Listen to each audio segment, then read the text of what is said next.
Order.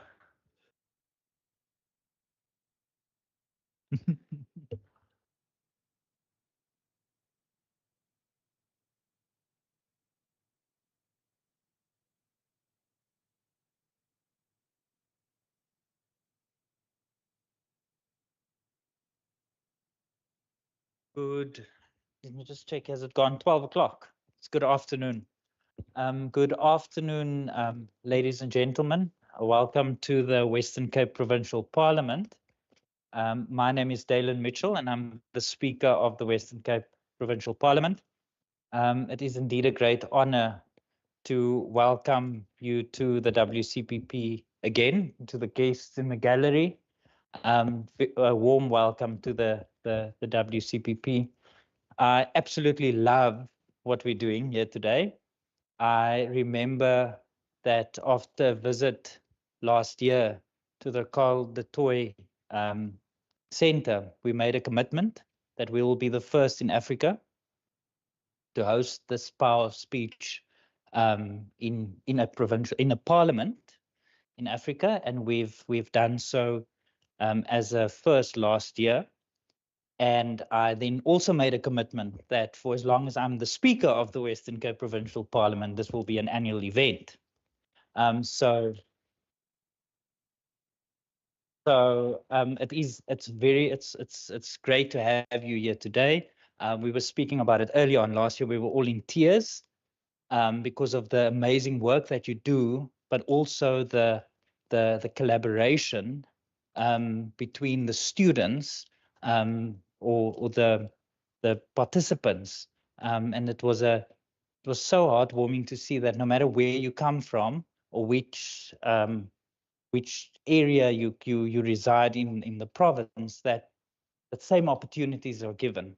And as members of parliament, we often that's what we fight for when we go out to communities and you engage citizens.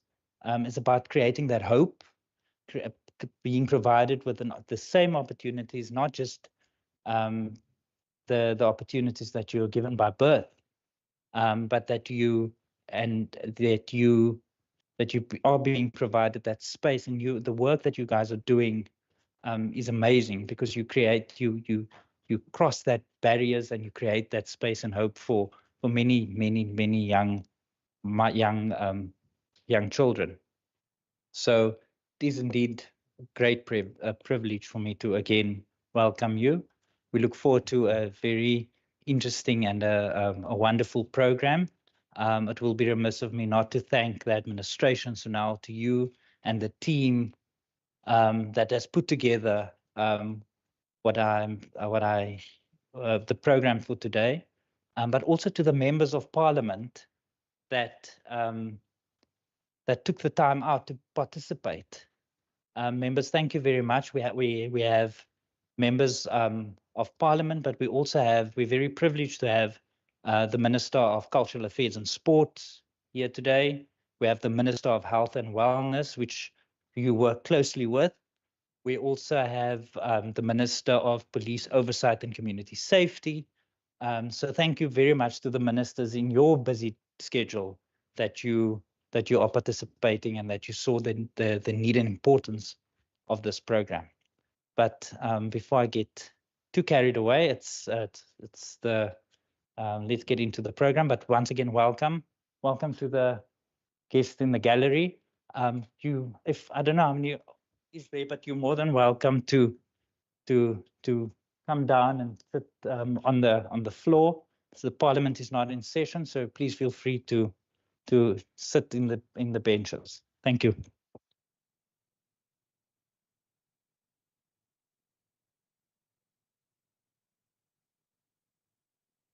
Sorry, I was supposed to do that. Thank you, Honourable Speaker, for that warm welcome. And good afternoon, members of Parliament, and welcome to the Power of Speech 2025. My name is Jenny Bester, and I'm a speech therapist at the Carl de Toy Centre on the grounds of Tygerberg Hospital. And we are thrilled to be here again. So thank you for welcoming us back. And today we will showcase the importance of early hearing detection through newborn hearing screening. And as you can see on the slides, that our tagline again is "Get it done by one," highlighting the importance of early intervention for infants who are born with hearing loss in the Western Cape. And it is my honor to hand over to our first speakers for the afternoon, three remarkable young women who happen to be profoundly deaf and whose parents chose for them to receive life-changing hearing technology, cochlear implants, when they were very young. So I'm very excited to introduce Elle, Tara Lee, and Kayone.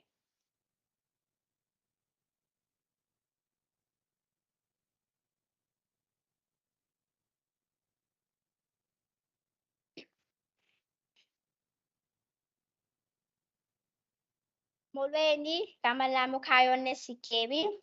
Good morning, my name is Al. Goeiemôre, my name is Tara.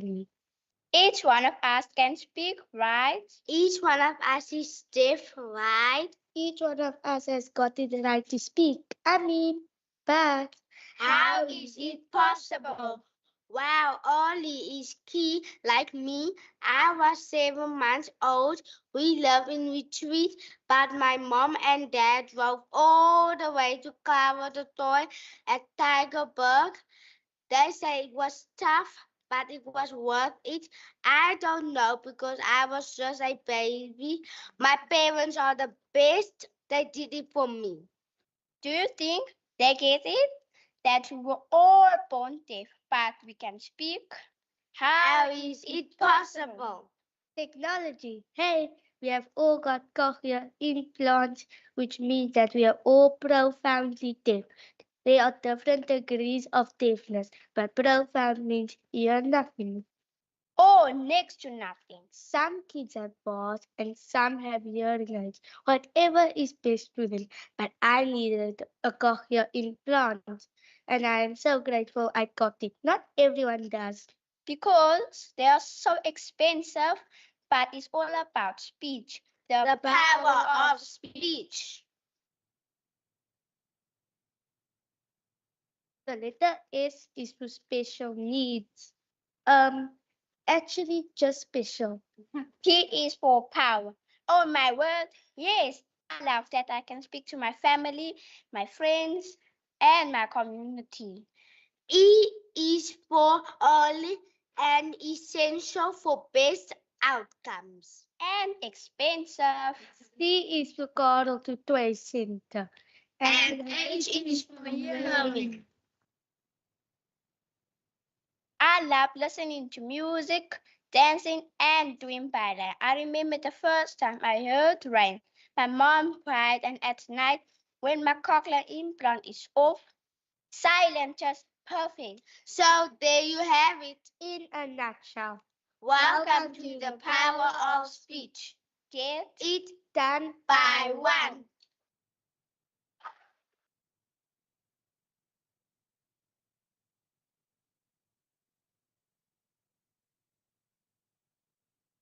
Quite hard to follow that. Well done, girls. Thank you for setting the scene for what is possible for South African children who are born deaf. Good morning, honourable members, and to all our colleagues and friends in the gallery. My name is Sarah Langer, and I'm an audiologist at the World Toy Centre at Tigerberg Hospital. You may have heard our message last year at the very first Power of Speech event in this chamber. An event that started as a site visit, but one that we would like to take further to engage, unite, and implement early hearing detection and intervention for all babies born in the Western Cape. Hearing loss is the second most prevalent developmental disability. Infants in developed countries undergo a newborn hearing screening by 1 month of age. They are diagnosed by 3 months of age, and their intervention and management of their hearing loss has taken place by 6 months of age. This is known as EHDI, or early hearing detection and intervention. For the infant brain to develop to its full potential, communication, whether it's signed or spoken language, is essential. But there's a critical period of language learning. The human brain is best wired to learn spoken language before the age of 3. And if we don't use that potential, we simply lose it.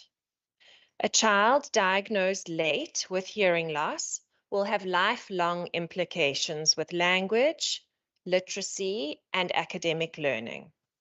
And this results in limited opportunity for further education and employment.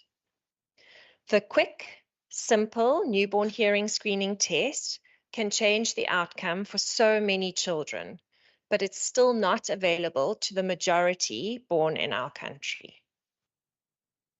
I am going to be introducing, I have the beauty of introducing Hluma Kutwa. You can come up. Who is the mother of beautiful Bonono, who thankfully is asleep in the gallery because Bonono has just recently started walking.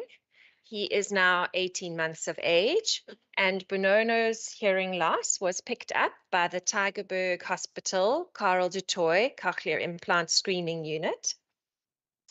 And Bonono was fitted with hearing aids, and they didn't help him very much because he was profoundly deaf, and he subsequently got a cochlear implant. And I have had the joy of working with this mum and baby, and he has had this life-changing technology, which Hluma is going to chat to you about. Greetings, everybody. I am Hluma Kutwa, Bunono's mom. He is 19 months old now and profoundly deaf. He was born 3 months early and looked after in Tygerberg Hospital. He was lucky to have been diagnosed with hearing loss at early age, at 3 months corrected age. Because Bunono was in Tygerberg Hospital, he was lucky to be tested by the Karel de Toy hearing screeners. They test the high-risk babies while they are still in the hospital. Bunono and I had an intervention chat center since he was 5 months old. He was 5 months corrected age. It's been a positive journey for me because if I was not attending the therapy sessions at chat, I would have not known that Bunono, that the hearing aids were not enough for him to learn to speak and hear. I am so grateful that Bunono was able to get a cochlear implant so early, and he is now learning to listening with it. There is a huge difference now. There is a huge difference in him now. He is now babbling and listening when we speak. It is difficult for parents to identify if their babies are deaf or not. Bunono always seemed to be very curious, and he seemed like he could hear. People around me believed he could hear.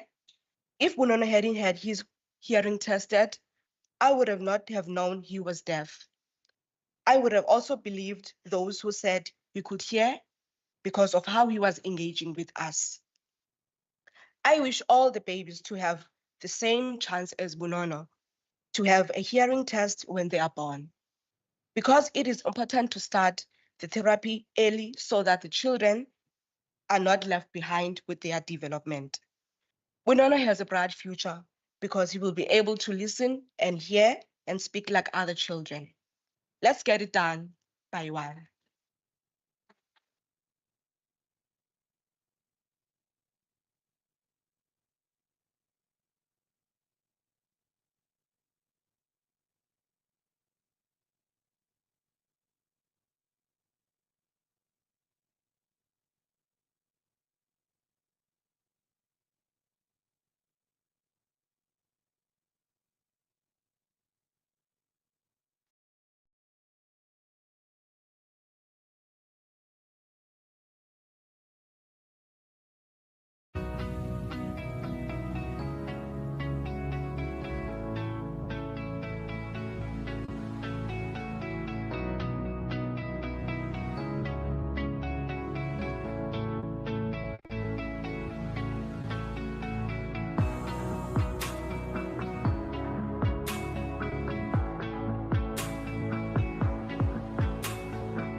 Honourable Speaker and members of Parliament.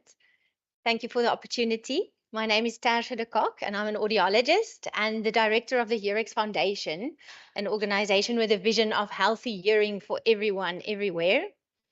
I grew up with a father that has severe hearing loss. And as such, I've really experienced the lifelong impact of hearing loss on a person and their family, especially socially, emotionally, and vocationally in the end.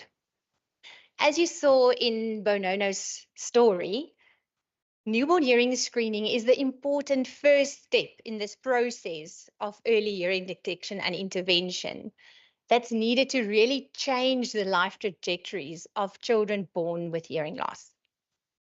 Today, I would like to showcase to you what has been happening in the Western Cape with regards to newborn hearing screening.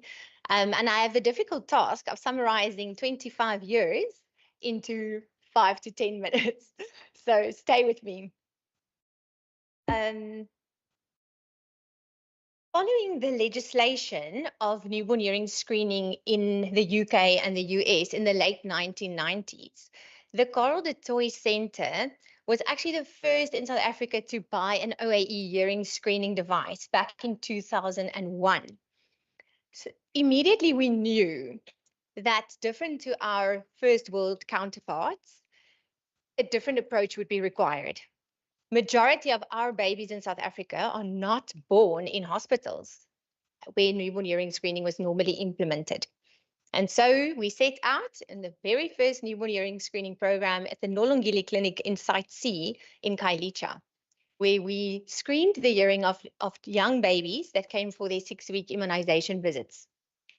And from our learnings from this program at a single clinic back out in Khayelitsha, we learned many lessons and developed different strategies to tackle this issue of newborn screening. And then in 2007, in partnership between Karel de Tooy Centre and at that stage, the City of Cape Town that was running the 6-week immunization clinics, we established the very first systematic newborn hearing screening program called the Dr. Ivan Toms program, that was named to the late Dr. Ivan Toms at that stage that approved the implementation of this program. And an OAE device was procured for 8 PHC clinics, one in each of the different substructures. And the nurses at these clinics were trained to be able to perform this newborn hearing screening test aligned with a 6-week immunization visit, as this was what we believed at the time, the first opportunity that we would have to reach babies with a good coverage after birth. We learned valuable lessons, and the most important was that the program was partially effective, but we struggled to obtain good coverage rates. And this was mainly due to the overburdened nursing staff at these primary healthcare clinics to also now incorporate this newborn hearing screening test. And secondly, we already found a very high incidence of middle ear disease in our 6-week-old babies in the communities that falsely skewed the referral rate for hearing loss at this age. So we knew we needed a younger entry point. And from that was birthed the MOU, or the Midwife Obstetric Unit Screening Program, this time a partnership between the Karel de Tooy Centre and the Western Cape Department of Health, where we set out to implement newborn screening at 3 MOU facilities in the Mitchells Plain Klipfontein substructure. This also allowed us to do some research in terms of the evidence for different equipment, as well as for different implementation strategies, and test out some innovative service delivery models.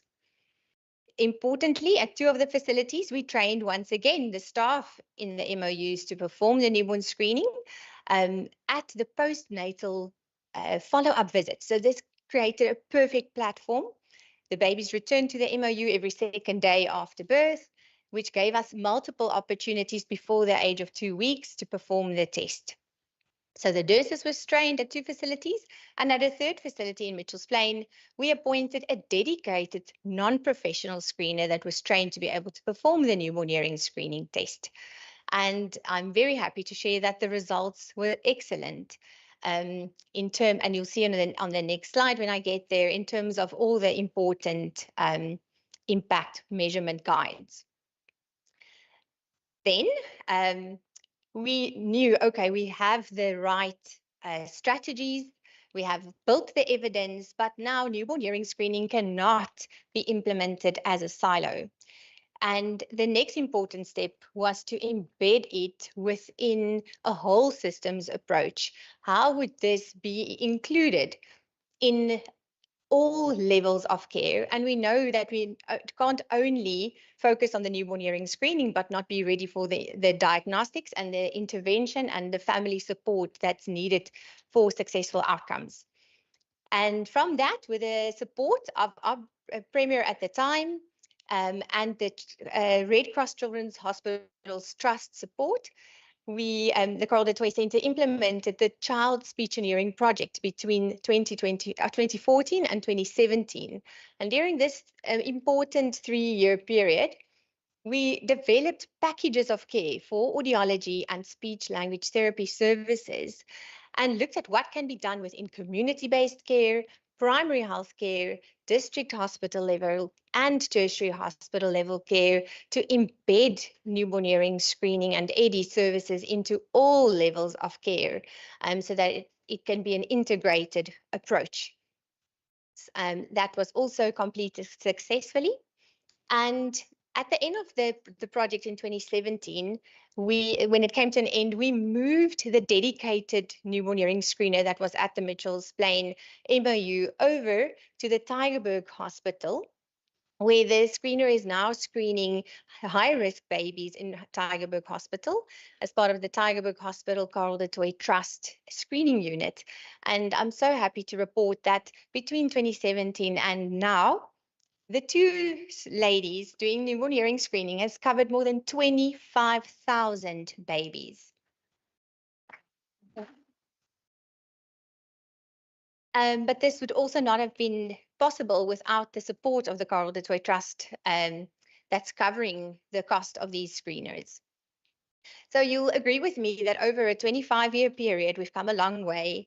We've built evidence and done a lot of work, but unfortunately, newborn hearing screening is still not implemented in a structured way. So on the next slide, I just wanted to give you a quick overview. It's very, very small, so I'll explain. But basically, it compares the evidence that's been built for newborn hearing screening at primary healthcare clinics, as well as at the MOUs.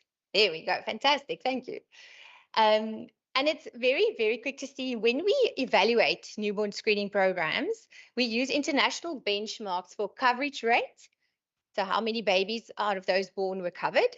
We look at referral rates, how many then refers the test.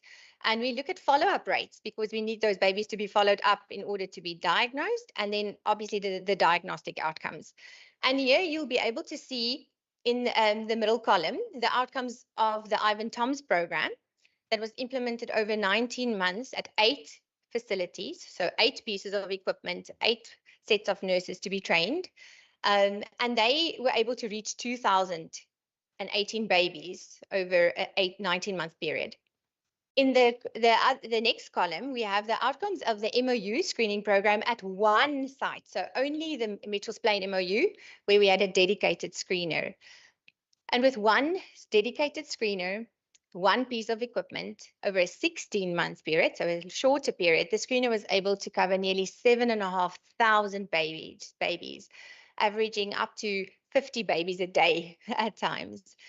You'll also see importantly that the mean age of the first screen was 6 days compared to 4 weeks, which is very important to get it early. And we know out of all the research we've done that the ideal period for screening is between 3 days and 2 weeks. We want to get it done before that time.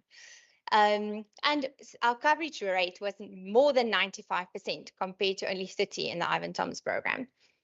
Very importantly, also the referral rates, so the amount of babies referring the test needing follow-up care was significantly lower from 9.5 to 7% for OAE screening. And also we found that another type of test, the AABR, it's a brainstem response screening, was even more successful with a 4.6 referral rate. So, and that's important. Why is it important?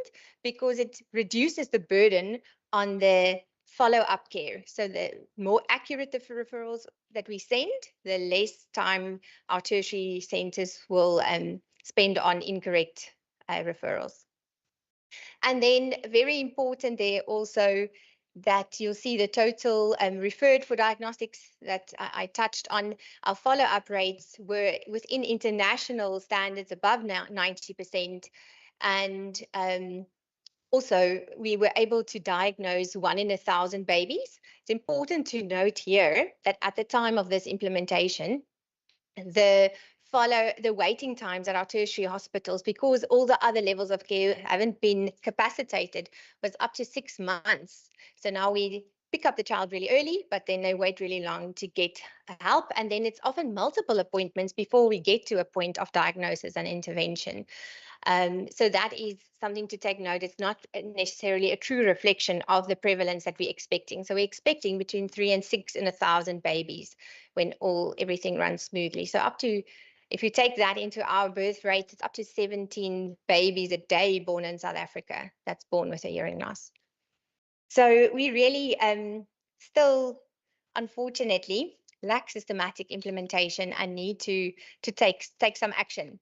I want to end off with the last slide to just also give a little overview. If we now take a step back, we look nationally, what's happening in South Africa and globally, there's been a lot of work done. So the HPCSA already back in 2007 established the position statement on EDI with all the guidelines according to international standard, but also customized for the South African context. This document has been updated 3 times with the latest research and evidence.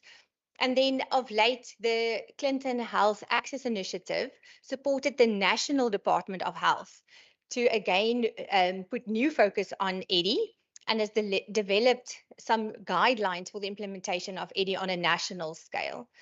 And then thirdly, to also look globally, the World Health Organization in 2021 released the first world report on hearing. And in this report, it highlights the unacceptable number of individuals living with unaddressed hearing loss and ear diseases and underscores the importance of timely action and cost-effective interventions to address and prevent hearing loss. The report also then recommends the following strategies to enhance access to care. And I've summarized that on the screen. So firstly, we have to, in South African and LMIC context, to get to a point where we can deliver decentralized services. Like I explained, we need to get our screening and services done at the community for our meeting our community where they're at. So importance of capacitating at PHC and community-based care level. Secondly, the report recommends task shifting, and as you've heard from my history, that the importance of the use of non-professionals to actually support this for us to be able to reach universal coverage is going to be key. And it's actually a very cost-effective strategy to reach our babies at an early age. Thirdly, the use of technology and mHealth technology is really important. It aids the ease of use because these devices automates both the test protocols and the interpretations thereof. It actually enables service delivery in our communities. It also aids in terms of sustainability of the program and data management, which was a core challenge that we experienced during the last 25 years. Because it is implemented from community-based right up to tertiary level care, we need electronic communication systems that enables tracking of the child throughout all the different service delivery points and across sectors. So that's a key need that needs to be addressed. And fourthly, the importance of a systems approach and to make sure that we embed the services in each level of care, and that we don't only plan for the screening, but also for the important diagnostics and intervention. As you heard from the girls, the equipment is expensive. but also we are the province with the least amount of audiology and speech therapy positions within the government sector. So we really need to capacitate at all levels to enable us to implement EDI well. And then also just the importance of taking hands for the intervention services. So honourable members, I'd like to end off with this to say that the evidence have been built, the strategies are in place. In order for us to get it done by one and to give our children with hearing loss a true opportunity to thrive, we need to take action. We need to unite our efforts across sectors and across levels of care to implement EDI at scale and to make sure that no child is left behind. I thank you.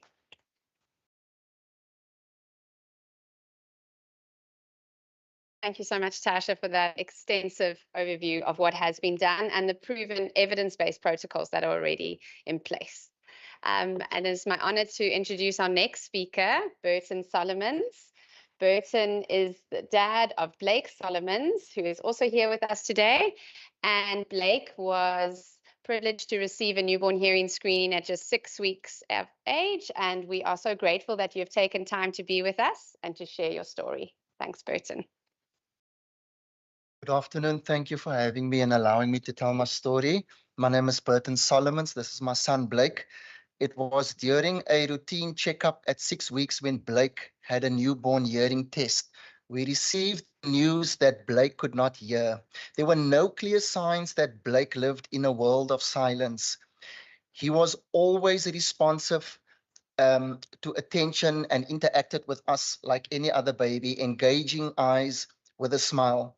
We were in total disbelief that Blake had failed the test and that he was deaf. And because of that, because there were no clear signs, we did several tests and the results were all the same. Blake had total hearing loss. There were no obvious cause. This made the diagnosis even harder to accept.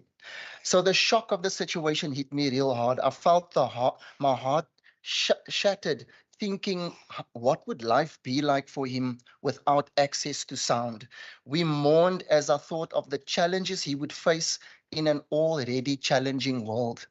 With no experience or knowledge of hearing loss, the future looked daunting. As parents, we felt quite lost. We were so ignorant to the deaf world.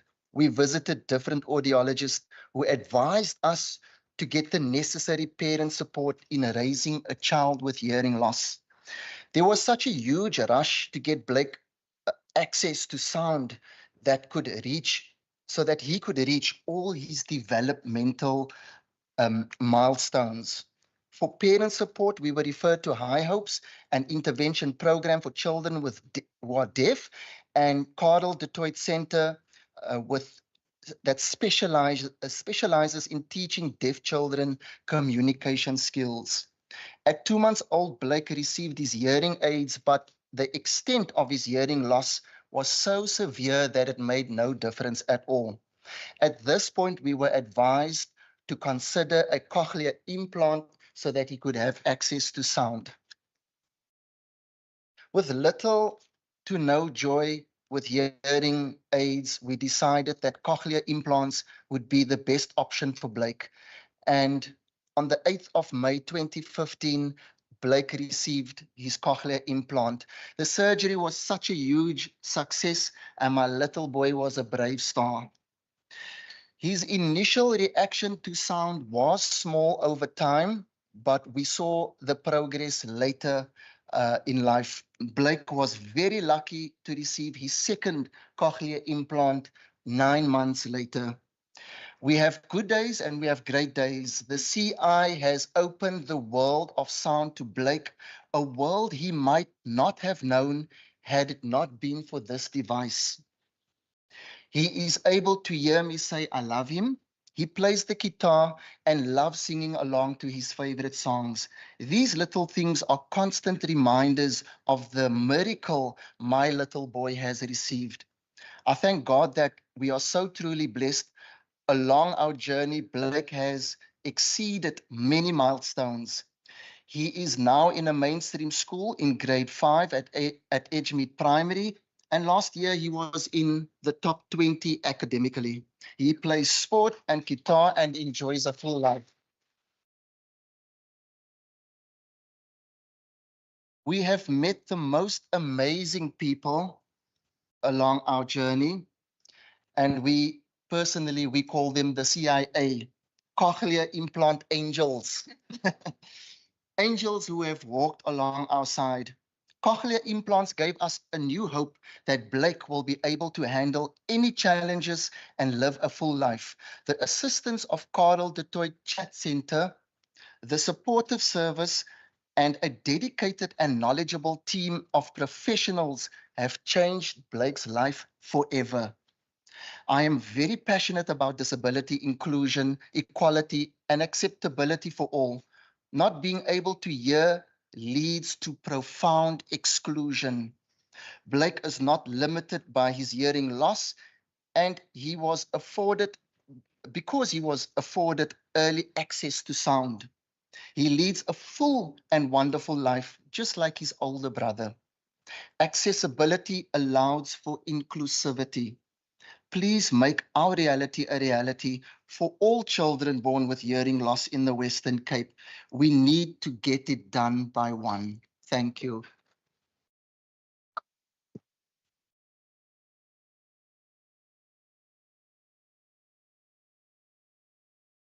Thank you, Burton, for sharing your amazing journey and your amazing boy with us.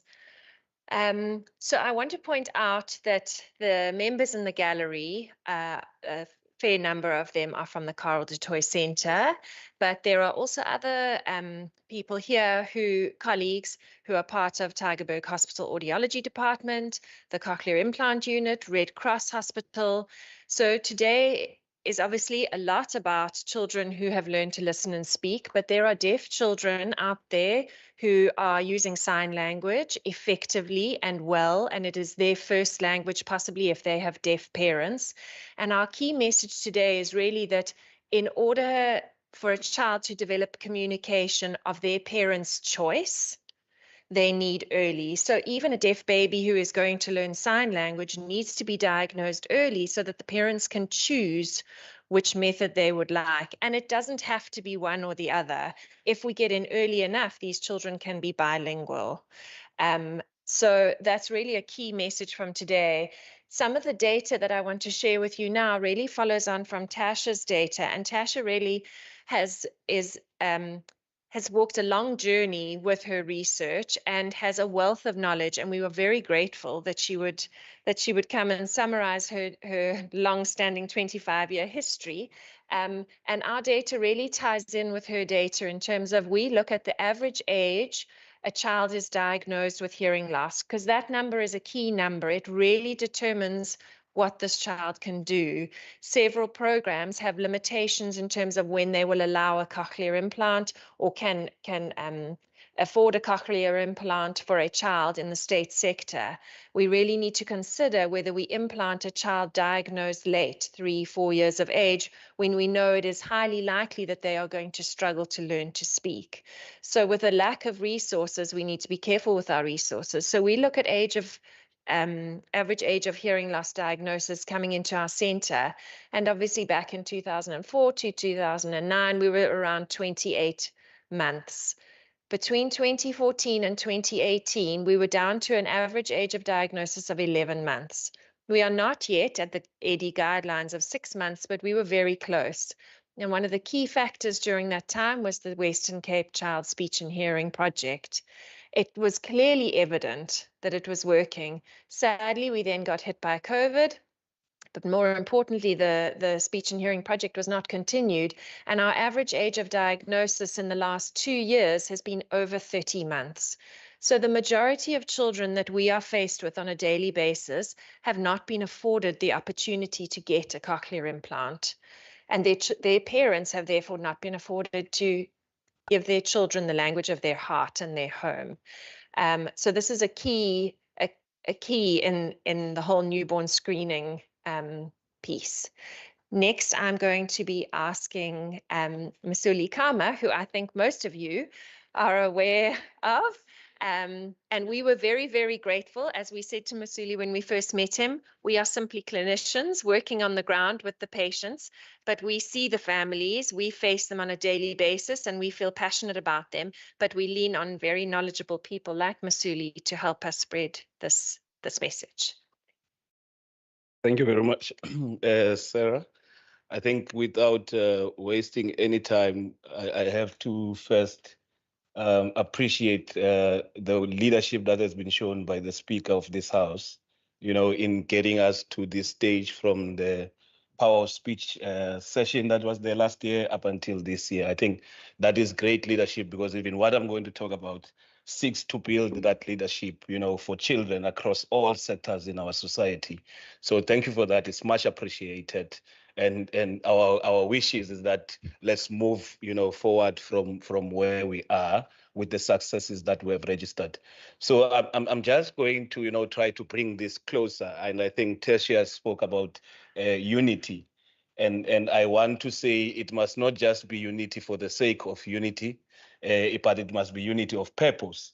And that purpose must not only be defined because it's a constitutional obligation or it's a social responsibility.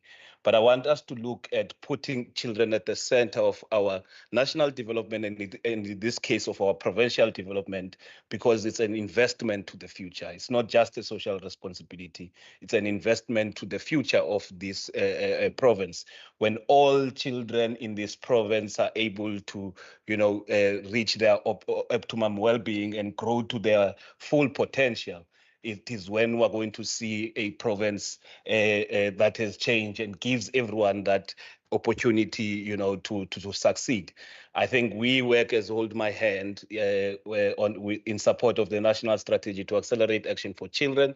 And I won't speak long on that because it's still in process. I think government cabinet in mid-May will, the ANSAC itself will go through a cabinet.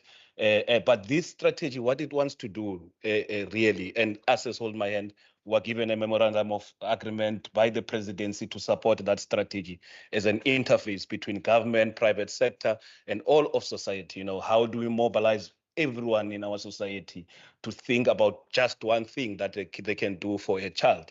And that strategy looks at strategic priorities. And it recognizes one thing, which has been said here in this table, that there's much work that has been done, whether by the civil society space or whether by government and all players. There's much work that has been done. But there's an opportunity for us to accelerate action for children and ensure that we maximize the gains that we have already made as the different partners. But most importantly, make sure that we collaborate, use each other's abilities and resources that we have at our disposals to make sure that we accelerate action for children. So in that strategy, there are about 10 priorities that have been identified. And really, the nurturing care framework and the adolescent well-being has been used to identify those. And we think if we're to look at these priorities, we'll be able to accelerate action for children in our beautiful province. But as the accelerator, moving from that, we've then identified what is called 5 key initial strategies, where we say if you are able to accelerate action in these areas, you will be able to maximize the gain we're talking about. I won't speak to all the focus areas because of time. I think when that process of going through cabinet is approved, we will get another opportunity to come to this August House and be able to socialize ANSAC with this house. But in those, we're looking at closing the food gap, stimulating language and learning in very young children. But most importantly and relevant to this discussion that we're having here is the issue of early screening and referral for children with hearing or visual disabilities. And that is coming from, I think, Blake's dad was mentioning this. How do we ensure that we prevent disability, in children, but how do we make sure that we give those with disabilities the same opportunities as others? And in that, we are agreeing to say that the early detection and early hearing detection and intervention is an important aspect of that. Because if you don't do that, even our second strategy of stimulating language development will be affected for some children. They will not get that opportunity. So we're saying this is an important space that we must be in. And we're looking at this really in three levers. We use three levers of change that we think are going to help us. And that's why I was saying we appreciate what the speaker has done here last year and today, because this is part of a powerful engagement, what we imagine, as a powerful public engagement that puts children at the center, where all of us are thinking about how do we invest in their lives and talking about it, promoting that engagement. And through that engagement, as Blake's father was saying, we will be able to support other parents. There's a parent somewhere who has this child, does not know what to do. But if there's that public powerful engagement, those parents would easily get to be linked to the support that is out there. But also, how do we look at dynamic networks of influence? And Tesha was saying, we might want to say we don't have the capacity to do all this screening at newborn, but let's look at other networks. There are other non-professional people that can help to do the basic screening, and other phases of diagnosis can go to the professionals as required. So that's why I was saying let's have these dynamic networks of influence. It can be all sectors. It can be leaders in the faith-based organizations. It can be all of society. How do we, all of us, commit to this of ensuring that every child born today, tomorrow, the next day, and the next has enough love, enough food, enough safety, and enough brain power. And for them to have enough brain power, we need to ensure that we invest in early screening and intervention. So that's the call we want to make as Hold My Hand. And this Hold My Hand is imagined from the voice of the child. That it is the child that says, hold my hand. And all that is required from the government, from the private sector, from parents, from everyone in society and business, is to say, I will my child. Thank you very much.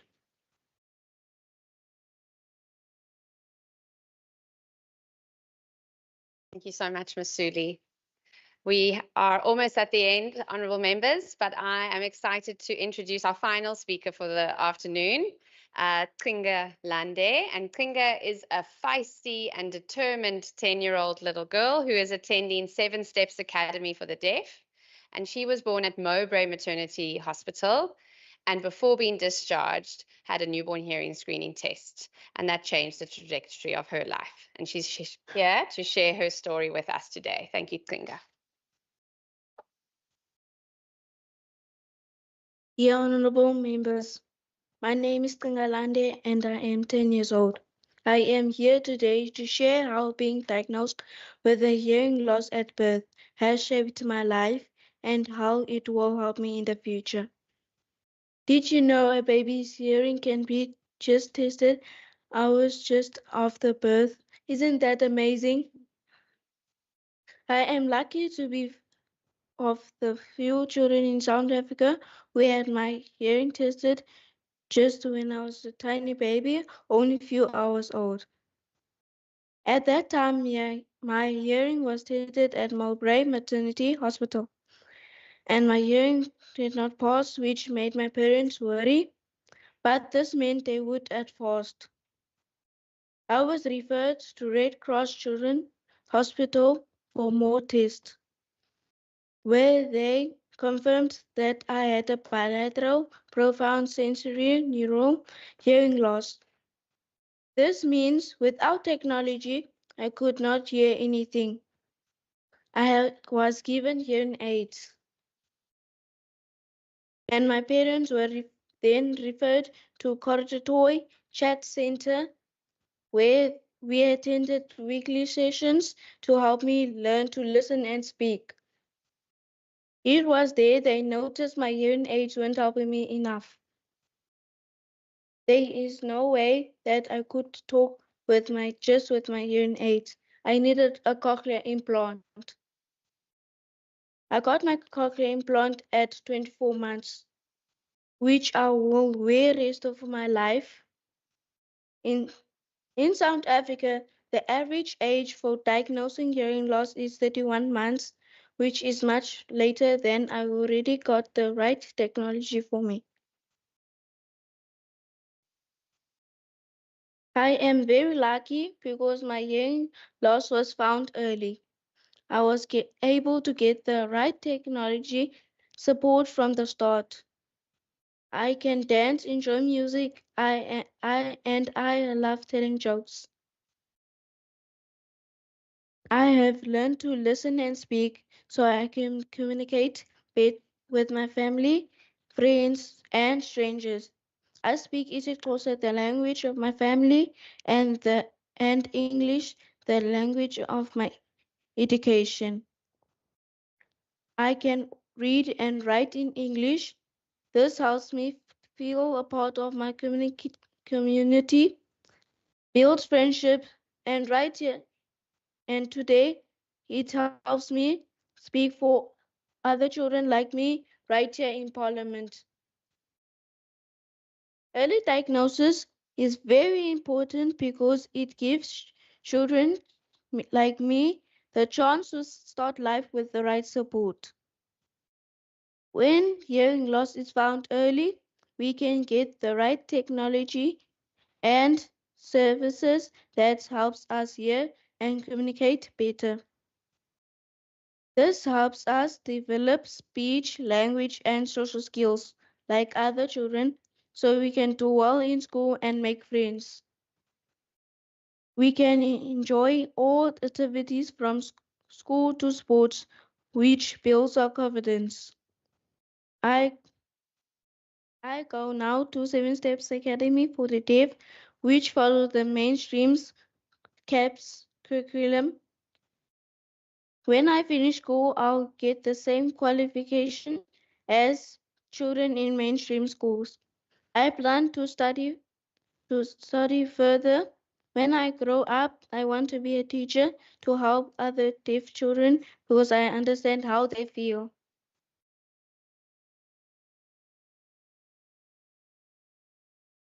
I love school because my friends and teachers how understand me.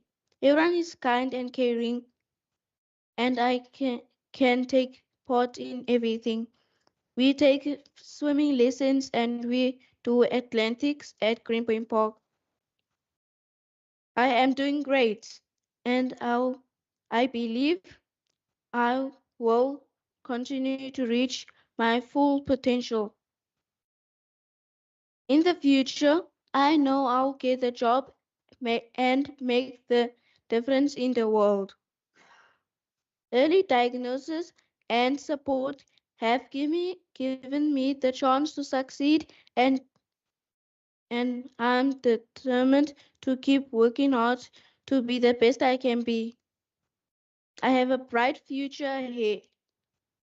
I am thankful that my hearing loss was found early new, through newborn hearing screening. But sadly, I am one of the few very lucky kids in South Africa who with this early diagnosis. Early diagnosis helps cope bet- families cope better. Parents can learn how to support their child, find the right services, and connect other families in similar situations. This helps create a strong support system for the child's growth. With early diagnosed, children can start school on time without delays and keep up with learning.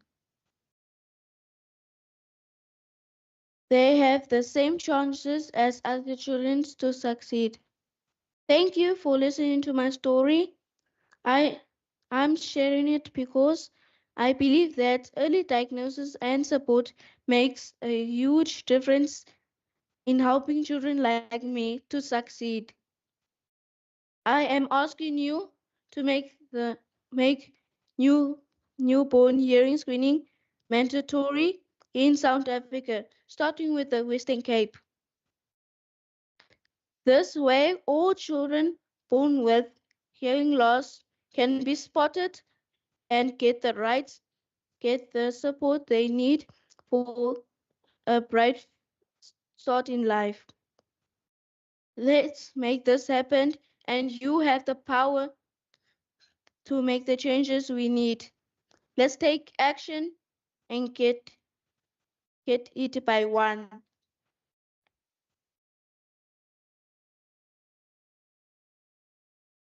An early start for all children with hearing loss means a brighter future for all children with hearing loss. Thank you.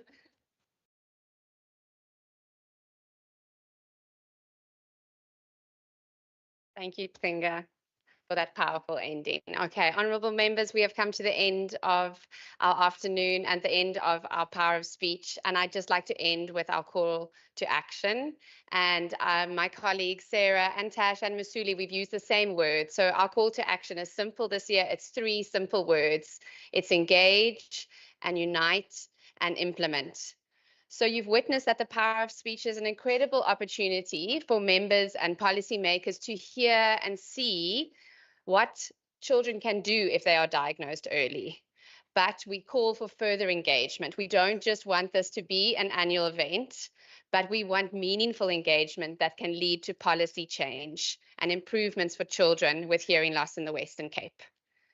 We want our sector to unite on all levels in the early hearing loss detection and intervention process for the success of infants with hearing loss. We need to align our practices, strengthen the impact of our services, and this will come from standardization of our provincial policies.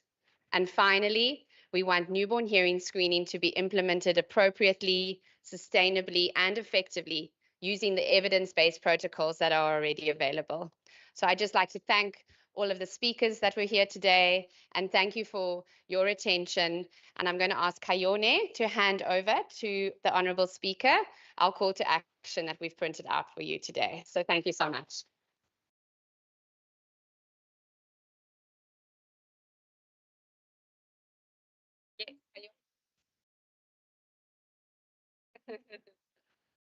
Yes,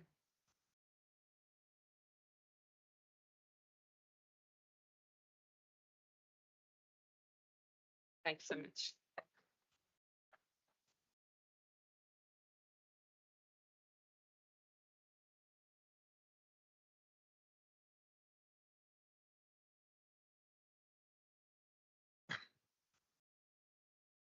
It is my distinct honor to, on behalf of the Western Cape Provincial Parliament, say thank you. We have definitely heeded the call to action. It's to engage, to unite and implement. And today won't only be symbolic. It won't only be symbolic in the fact that Tara Lee, Kayone, Al and Blake stood over there where the Premier normally stands and used the mic that the Premier normally uses. We never imagined that Masuli will get that opportunity to ultimately stand in that seat. So it won't only be symbolic, but we will actually take the call and continue to engage in a constructive way. So thank you to the ministers that were present, all the members. And I sincerely trust that you will go well and we won't be the same after listening to each and every story. And it was Blake's story in terms of having a full life, we fully understand the need and we have heard your cry. At times I could even see the emotion from your side. So thank you so much. Ms. Lande, it was so good listening to you. So thank you so much. And we sincerely trust that we will see each other soon again, and we'll also keep the communication channels open. So on behalf of the speaker and everyone, once again, thank you. Baie, baie dankie.